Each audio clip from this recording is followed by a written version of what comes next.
Okay, next question చూడండి.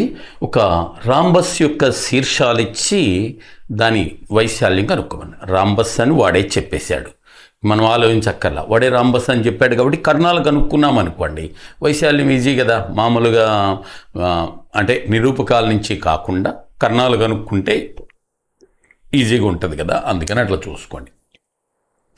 ఇవ్వండి 4 పాయింట్లు. ఒకటి -4 and 3, ఇంకొకటి 2,9, ఇంకొకటి 8,3 అండ్ చిట్ట చివరిది 2,-3. ఇదిగోండి, ఇదిగో ఈ కర్ణం కనుక్కోండి ఎంతో.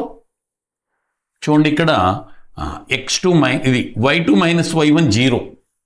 అప్పుడు ఈ కర్ణం ఎంత అవుద్ది? క్లియర్గా 8 + 4 12 ఇంకా హోల్ స్క్వేర్, అంతే కదండి. ఈ కర్ణం ఎంత అంటే ఇదిగోండి D1 అంటనా, దట్ ఈస్ 12. ఎందుకనే ఇదిగో y2 - y1 0, x2 - x1 ఎంత 12, 8 + 4 12.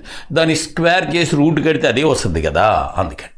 అలాగే ఇదిగోండి ఈ కర్ణం కనుక్కోండి. మళ్ళీ ఈ కర్ణం కనుక్కుంటే ఇదిగో 2 - 2 0, 9 + 3 12. ఇప్పుడు అంతే.